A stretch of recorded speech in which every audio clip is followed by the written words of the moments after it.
أعوذ بالله من الشيطان الرجيم بسم الله الرحمن الرحيم فبظلم من الذين هادوا حرمنا عليهم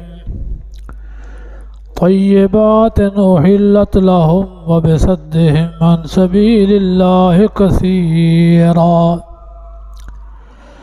وأخذهم الربا وقد نهوا عنه وأكلهم أموال الناس بالباطل وأعتدنا للكافرين منهم عذابا أليما فبظلم سو ظلم کی وجہ سے ان لوگوں سے جو یہودی ہیں حرام کر دیا ہم نے پاکیزہ چیزوں کو جو حلال تھی ان کے لیے، اور بوجہ ان کے روکنے کے اللہ کے راستے سے بہت، وَأَخْذِهِمُ الرِّبَا اور بوجہ کھانے ان کے سود، وَقَدْ نُهُوا عَنْهُ حالانکہ روک دیے گئے تھے اسی سے، اور کھانا ان کا لوگوں کے مال ناحق، وَأَعْتَدْنَا اور تیار کیا ہم نے کافروں کے لیے ان میں سے عذاب دردناک۔ سورہ نساء ہے، اس کی چند آیتوں کا ترجمہ میں نے تلاوت کے ساتھ کیا ہے۔ دنیا میں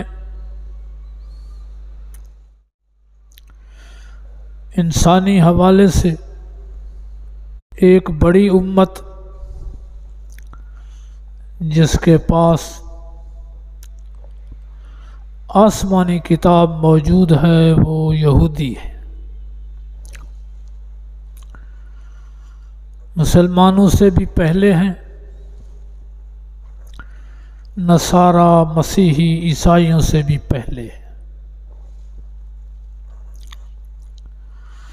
موسیٰ علیہ السلام نے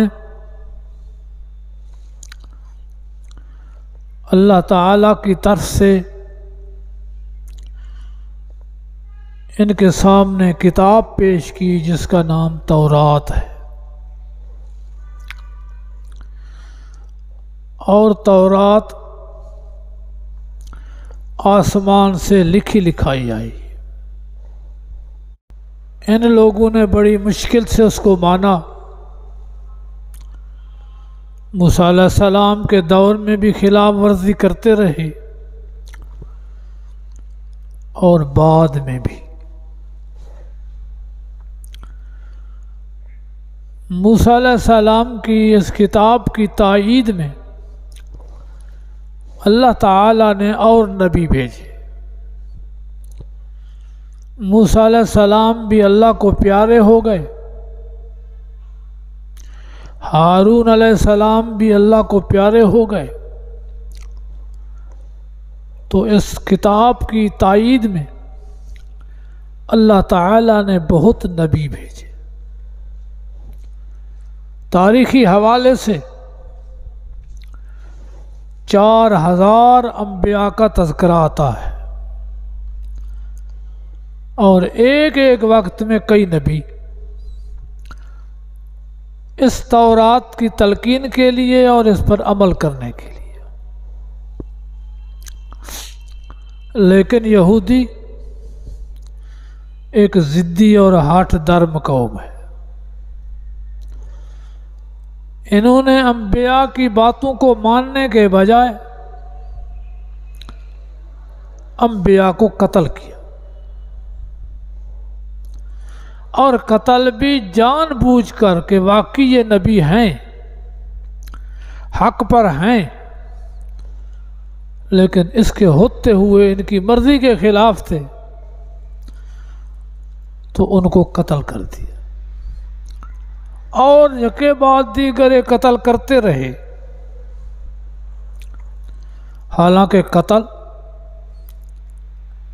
حدیث پاک میں ہے، نبی علیہ السلام فرماتے ہیں ایک انسان کے ناحق قتل میں تو اس ایک کے بدلے اللہ ساری دنیا کو دوزخ میں ڈالے گا۔ انسان کا قتل اتنا بڑا جرم ہے، اور پھر انسان بھی وہ جو نبی ہو، جس کے پاس آسمانی معجزہ ہو، تو اس کا قتل کرنا یہ کوئی چھوٹا موٹا جرم نہیں ہے۔ لیکن ان لوگوں نے انبیاء علیہ السلام جیسی شخصیتوں کو ماننے کے بجائے ان کو قتل کیا۔ اور بھی ان کے بہت گناہ، تورات میں تبدیلی کی، اس کے احکامات کا انکار کیا، تو اللہ تعالی نے ان کے گناہوں کی وجہ سے ان پر پابندیاں لگا دی۔ بہت ساری چیزیں جو حلال اور طیب تھی اللہ تعالی نے ان پر حرام کر دی۔ کبھی تو حرام ہوتا ہے کہ اس چیز میں خباثت ہے، نجاست ہے، گندگی ہے، جیسے خنزیر ہے۔ خنزیر میں خباثت ہے، گندگی ہے، تو ہر امت میں یہ حرام رہا ہے۔ کبھی وہ چیز پاک ہوتی ہے، طیب ہوتی ہے، کسی حکمت کی وجہ سے حرام کر دی جاتی ہے، جیسے انسان کا گوشت ہے۔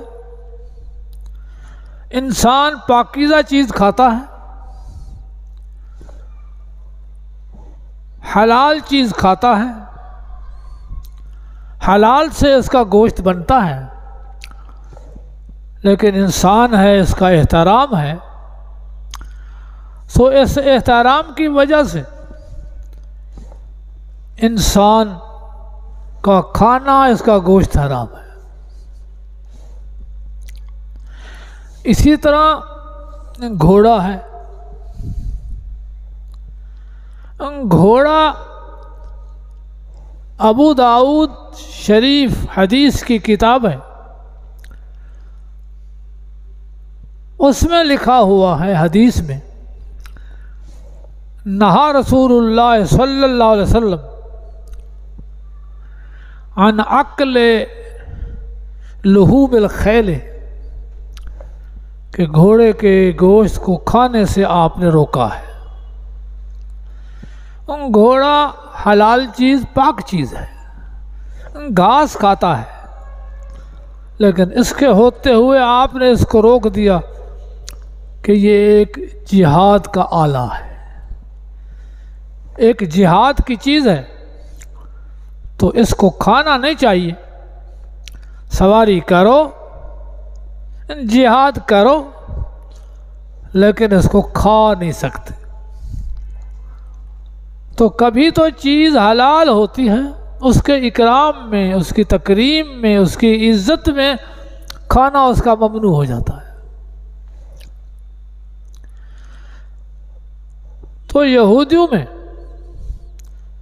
کچھ چیزیں اللہ تعالیٰ نے پاکیزہ تھیں، وہ حرام کر دی، پابندی لگا دی۔ کیوں؟ ان کے گناہوں کی وجہ سے۔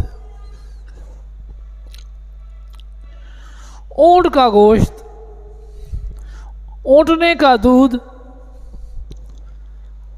اللہ تعالیٰ نے ان پر حرام کیا۔ ان جانور میں چربی ہوتی ہے، چربی کے تھوڑے سے حصے جائز، اور باقی اللہ تعالیٰ نے ان پر حرام کر دیا۔ وہ جانور جس کے ناخن ملے ہوئے ہیں، جیسے بطخ ہے، تو بطخ کے ناخنوں میں پردے ہیں اور وہ ایک طرح جڑے ہوئے، وہ بھی اللہ تعالیٰ نے ان پر حرام کر دیے۔ لیکن یہ چیزیں پاک ہیں، طیب ہیں، حلال ہیں، ان کے گناہوں کی وجہ سے اللہ نے حرام کی۔ ان کو تو اللہ تعالی نے دین کی خدمت کے لیے بھیجا تھا، لیکن دین سے روکتے ہیں، نبی کی اتباع سے روکتے ہیں، یہ گناہوں کی ترغیب دیتے ہیں، نیکی سے روکتے ہیں۔ اور خصوصاً ربا، بہاج، سود کاروبار میں اللہ تعالیٰ نے ان پر حرام کیا۔ مزے سے کھاتے ہیں اور آج تک کھا رہے ہیں۔ یہودی سود خوری میں چمپئن ہے پوری دنیا کے، حالانکہ اللہ تعالیٰ فرماتا ہے قد نہوا عنہ، میں نے ان کو اس سود کھانے سے روکا ہے۔ ایک آدمی دوسرے کو ₹1,00,000 دیتا ہے، اب اس کی دو صورتیں، ₹1,00,000 بطور قرضہ حسنہ دیتا ہے، تو قرضہ حسنہ کا معنی یہ 1,00,000 تیرا ملک ہے، تو اس کا مالک ہے۔ جب 1,00,000 کا اس کو مالک بنا دیا تو اس 1,00,000 میں وہ جو کچھ کرے گا وہ اس کا اپنا ہوگا۔ اب اس میں یہ کچھ نفع لے تو اس کا تو وہاں کچھ ہے ہی نہیں، وہ 1,00,000 اس کا ملک ہے جس کو دے دیا۔ اب وہ جو کمائے گا، جو محنت کرے گا، وہ سب اسی کا ہوگا، لیکن یہ اس سے حصہ وصول کرتا ہے۔ اب پیسے اس کے، ملک اس کا، کما وہ رہا ہے، محنت وہ کر رہا ہے، اور یہ حصہ لے رہا ہے، تو یہ حرام ہے۔ قرضہ دیا تو اس پر احسان ہے، احسان کے بعد وہ قرضہ اس کا ملک ہو جاتا ہے۔ جب وہ مالک بن گیا تو جو کچھ کرے گا اسی کا ہوگا، قرض دینے والے کا اس میں کوئی حصہ حق نہیں ہے۔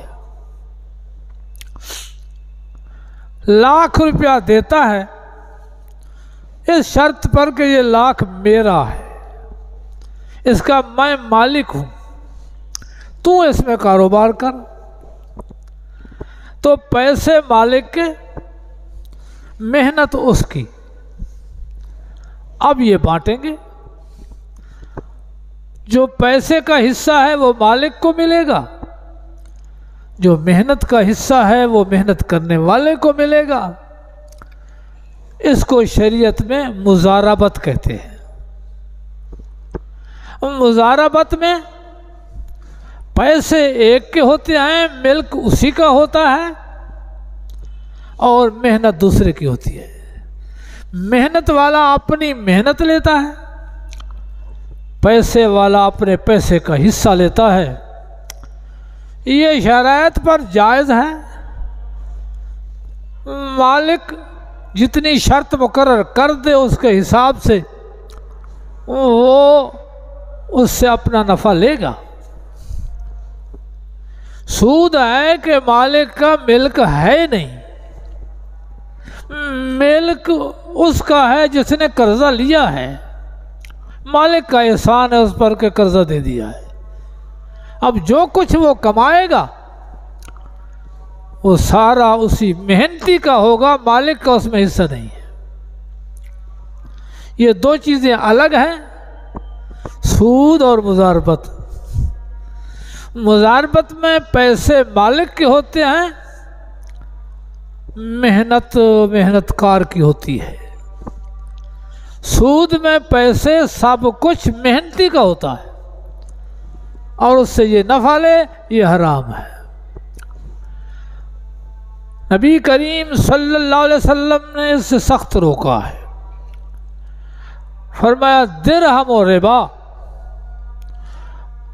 اشد من 33 ایک درہم ربا کا سود کا 36 دفعہ سگی ماں سے زنا کرنے سے بھی زیادہ گناہ ہے۔ کہ پیسہ اس کا، محنت اس کی، یہ کیوں لے رہا ہے؟ نبی اکرم صلی اللہ علیہ وسلم نے عرفات میں جب دین مکمل ہونے کا اعلان کیا تو اس میں چند اعلان اہم تھے۔ ایک فرمایا کہ تمہارے ایک دوسرے کے اوپر قصاص ہیں، قتل ہے۔ ایک قوم نے دوسرے کا قتل کیا ہے اور اس نے بدلہ بھی نہیں لیا۔ اسلام کے بعد یہ سارے قصاص ختم،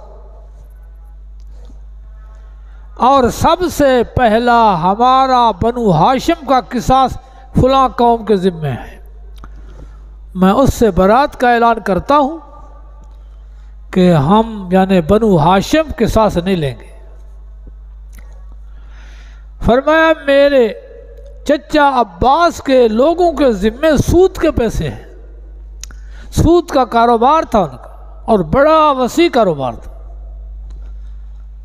لیکن میں آج سود کے ختم ہونے کا اعلان کرتا ہوں، اصل مال دے دو، کوئی نفع نہیں ہے، اور اس میں سب سے پہلے میں اپنے چچے کے سود کو ختم کرتا ہوں۔ تو اس حوالے سے فرمایا تم پہلے لوگوں کی اتباع کرو گے، یہود سود کھاتے تم بھی کھاؤ گے۔ پاکستان اسلام کے نام پہ بنا ہے، لا الہ الا اللہ محمد الرسول اللہ کے نام پہ بنا ہے، 70 سال سے زائد ہو گئے ہیں، قانوناً سود ہے، قانوناً۔ اگر ایک آدمی بینک سے پیسے اٹھاتا ہے تو پھر اگر نہیں ادا کرتا سود، تو وہ عدالت کے ذریعے اس سے سود وصول کرتا ہے، یہ قانون ہے سود کا، جبکہ یہ قطعی حرام ہے، قطعی گناہ ہے۔ مضاربت کرو، سود حرام ہے۔ یہ مسئلہ شرعی عدالت میں آیا،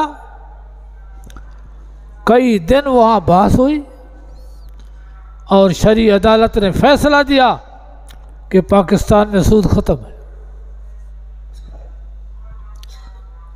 جب سود ختم ہو جائے تو بینکوں کے جتنے قرضے ہیں اصل لیں گے اور سود نہیں لے سکتے، لیکن حکومتوں نے اس کے خلاف سٹے لے لیا ہے۔ اب اسٹے ہے اس فیصلے کے خلاف، اگر وہ اسٹے ختم کر دیں تو ایک دن میں سارے ملک میں سود ختم ہو جائے، لیکن حکومتیں سود کو ختم نہیں کرتی۔ یہودی بھی اسی طرح ہیں، عیسائی بھی اسی طرح ہیں، مسلمان بھی اسی طرح ہیں، اور یہ قانوناً سود اتنا عظیم گناہ ہے کہ جس کا کوئی حساب ہی نہیں ہے۔ نبی اکرم صلی اللہ علیہ وسلم نے جنگیں لڑی ہیں۔ جنگ احزاب میں بالکل پیسہ نہیں تھا، کھانے کے لیے روٹی نہیں تھی، پیٹ پر پتھر باندھے ہوئے تھے، دشمن محاصرہ کیے ہوئے تھا، گھیراؤ کیے ہوئے تھا، مہینہ گھیراؤ رہا، مہینہ خندق کھودی، ساتھ یہودی بیٹھے تھے، وہ قرض دیتے تھے سود پر، نہیں لیا، ایک پیسہ بھی آپ نے نہیں لیا، حالانکہ ضرورت تھی، مجبوری تھی، جنگ تھی، نہیں لیا۔ اللہ تعالیٰ نے وہ سب کچھ غنیمت میں دے دیا۔ تو اس حوالے سے یہود کی اتباع کر کے ہمارے ملک حکومتیں سود لگا رہی ہیں، سود لے رہی ہے، سود کو قانون بنایا ہوا ہے، یہ سب جرم ہے، ناجائز ہے۔ اللہ تعالیٰ کی اس میں پکڑ ہے اور کبھی اصلاح ہوگی بھی نہیں جب تک اس گناہ سے توبہ نہ کریں۔ زندگی ملاقات۔ اقول قولی ھذا واستغفر اللہ، آخر دعوانا الحمدللہ۔